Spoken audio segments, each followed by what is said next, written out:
for inaugurating this technical session. This is Dr. Alain Peters, and he is a Secretary of European Association for Agroecology Belgium. He has managed to join us in live, and I would like to invite you, Dr. Alain Peters, just to give us the inspirational speech on sustainable agriculture, organic farming, and agrobiodiversity topic. Please. Yes, hello everyone. I would like first to thank the organizers of the Grassroots Institute for the organization of this very important conference. Thanks to this invitation, I discovered all the diversity of activities of the Grassroots Institute, and I must say that I've been very impressed. I very much appreciate its vision and objectives, and maybe in the future we should more collaborate. We should develop more collaboration between Agroecology Europe, the European Association for Agroecology, and the Grassroots Institute. I would like to focus my short talk today on 3 topics. First, species-rich montane grasslands are a model for agroecological arable farming systems. Second, montane ecosystems can be integrated in profitable and efficient agroecological systems. And third, reforming research on montane ecosystems and human communities is necessary for developing sustainable production systems. Species-rich montane grasslands are a source of inspiration for agroecological arable cropping systems. These grasslands include a large plant diversity, which in turn stimulate soil microbial diversity, which ensures soil fertility and increased pest and disease resistance of plants, of forage plants. This has been demonstrated, for instance, by the Iéna experiment. Second, montane grassland cover the soil permanently. They are, of course, not plowed, it's a no-till system, and these characteristics correspond to the principles of conservation agriculture. And they made possible carbon sequestration, some nitrogen fixation, a reasonable production on the basis of very low input use. Livestock is also very important in the system. Species-rich montane grassland functioning is based on biodiversity, but it generates also biodiversity, such as agroecological systems do. Species-rich montane grassland provide more or higher diversity of ecosystem services than monoculture and high input system.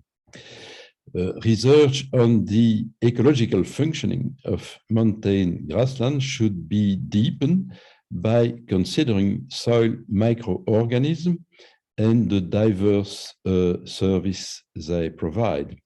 Soil life has indeed been largely forgotten in the last 60 years. By studying soil life functioning in a very natural ecosystem, such as species-rich montane grassland, this research could help not only the development of montane grassland system, but also agroecological systems in general, including in the lowlands. The second topic is about the profitability of the system. The economic strategy of agroecology aims to increase value added of farm activities. This can be achieved both by reducing production cost and increasing income. Cost reduction is realized by replacing commercial inputs with ecosystem services provided by biodiversity and by controlling investments. Higher income can be reached by producing products with added value via artisanal processing and marketing of products in short and local marketing chains. There are several possibilities for reducing cost. Grass is the cheapest feed for livestock, and that demonstrates the importance of efficient grazing system instead of a large use of concentrate feed, cereals and soybean, for instance. The extension of the grazing season reduce also labor and winter feeding cost. This can lead to a full outdoor system. Choosing the right animal for the right system is essential. This implies using breeds that can efficiently transform grass and other cellulose-rich forage, such as shrubs, leaves, for instance, into meat and milk. Cattle breed should be chosen and bred according to the following criteria: rusticity, high grazing ability and green forage intake, quality of meat, milk and meat, possibility to finish fattening with no or low amount of concentrate.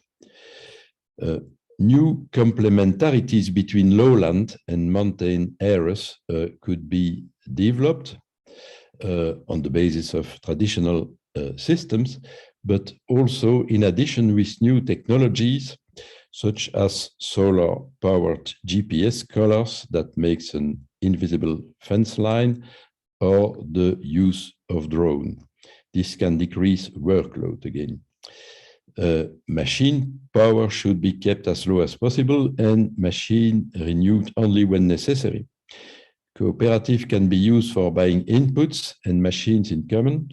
Machines and tools can be shared or rent. Credit should be kept as low as possible to make production system less dependent on the bank sector. Mountain products are high quality. This quality should be integrated in their price. Regional products processed based on traditional recipes such as cheese, ham, sausages, salami, pâté are possible solutions for increasing income. Processing products is profitable because it allows selling products at a higher price. This price can be obtained by selling products in short and local marketing chains. Food quality of these traditional tasty products can be communicated by certificates, labels, quality schemes, for instance, protected designation of origins and organic label. Product processing is more profitable than production, and marketing is even more profitable than processing. By doing these three activities, production, processing, and marketing of products, the value added can significantly increase and new jobs can even be created. The intrinsic quality of products should also be highlighted. Compared to meat and dairy products from grain-fed animals, meat and dairy products from grass-fed animals are lower in total fat, lower in fatty acids linked with coronary heart diseases, higher in omega-3, and have a healthier ratio of omega-6 to omega-3 fatty acids, and are higher in conjugated linolenic acid, that is anti-cancer. Diversification of activities can also provide a greater financial independence and value addition opportunities, such as ecotourism, agrotourism, mountain walks, horses, or even donkey hiking, in family, for instance, wildlife watching, and so on. Consumer demand is changing fast in Europe. For instance, in a recent survey of European consumers on attitude towards sustainable food, published by the European Consumer Organization, 2/3 of consumers say that they are open to changing their eating habits that harm the environment. And on the production side, to make sustainable food choices. Either most consumers would support regulations obliging farmers and food producers to meet more stringent sustainability standards. The COVID crisis increased the trend of consumer demand for local products. These new opportunities should be considered in development strategies of mountain areas. Regarding mountain grassland, a market of grass-fed products is emerging, but are still to be created in many regions. Scientific research and technological innovations are essential for designing a future for mountain ecosystem management. However, research is often disconnected from farmers' daily problems, and that for two main reasons. Science is dominated by analytical reductionist approaches.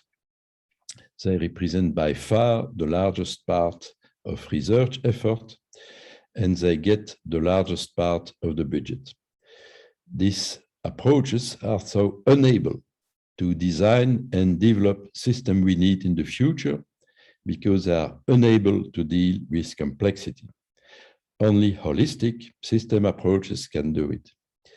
They should take the lead of research activities, and analytical approaches should support them. Both approaches are indeed necessary and complementary. It is essential to develop a new balance between holistic and reductionist approaches to better cope with the complexity of problems and farmer needs.